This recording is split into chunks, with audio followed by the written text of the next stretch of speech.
promised, some years ago I made a wager, and I promised to report before the lunch how the wager was coming out. And I've been doing that regularly, but it probably seems appropriate, since it's developed this far, to point out a rather obvious lesson, which was what I hoped to drive home to some degree by offering to make the wager originally.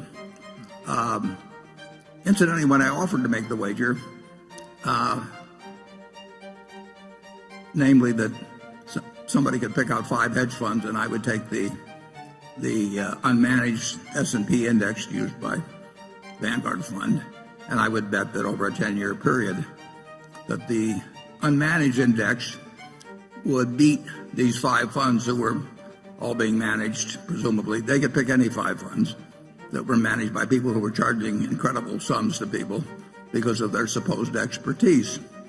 And fortunately, there's an organization called, or at least if you go to the internet, if you put in longbets.org, it's a terribly interesting website.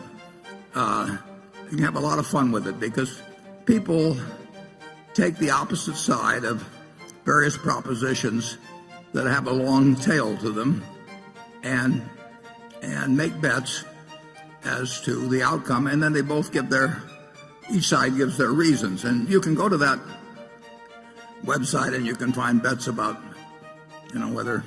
what population will be doing 15 years from now, or all kinds of things. And our bet became quite famous on there.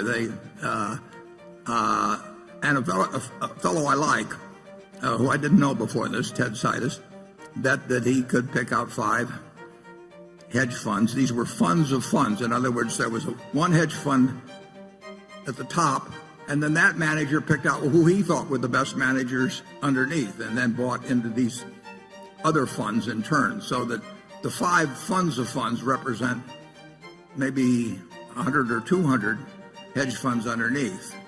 Now, bear in mind that the hedge fund, the fellow making the bet, was picking out funds where the manager on top was getting paid perhaps 0.5% a year, plus a cut of the profits, for merely picking out who he thought were the best managers underneath, who in turn were getting paid maybe 1.5 or 2%, plus a cut of the funds on profits.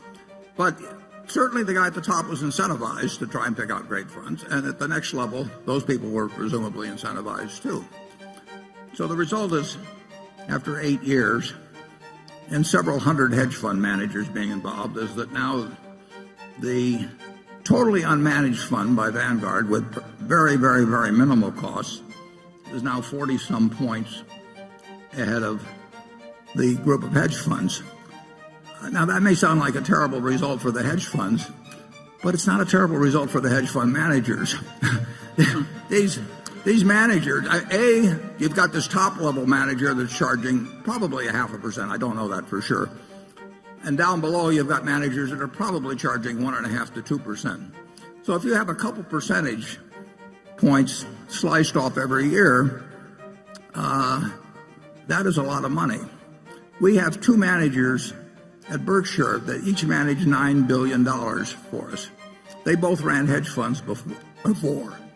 If they had a 2 and 20 arrangement with Berkshire, which is not uncommon in the hedge fund world, they would be getting $180 million each, merely for breathing annually. It's a compensation scheme that is unbelievable to me. And that's one reason I made this bet.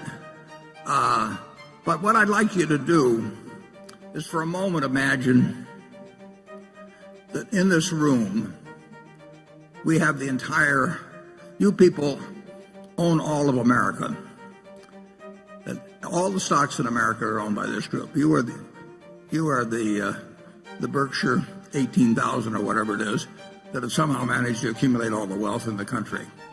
And let's assume we just divide it down the middle.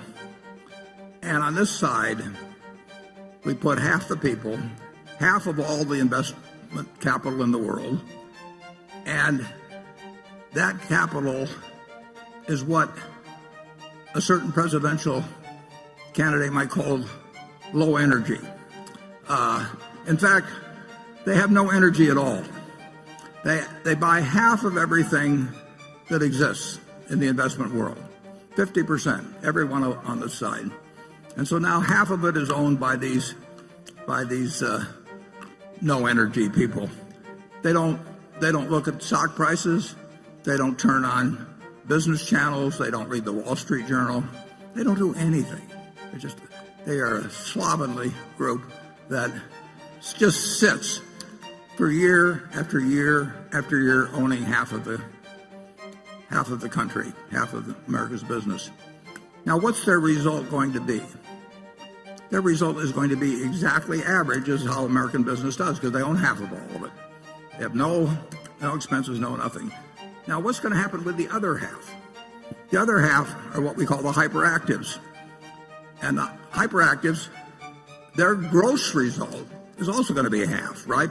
They can't, the whole has to be the sum of the parts here, and this group by definition can't change from its half of the ultimate investment results. This half is going to have the same gross results. They're going to have the same results as the no energy people, and they're also going to have terrific expenses because they're all going to be moving around, hiring hedge funds, hiring consultants, paying lots of commissions and everything. And that half as a group has to do worse than this half.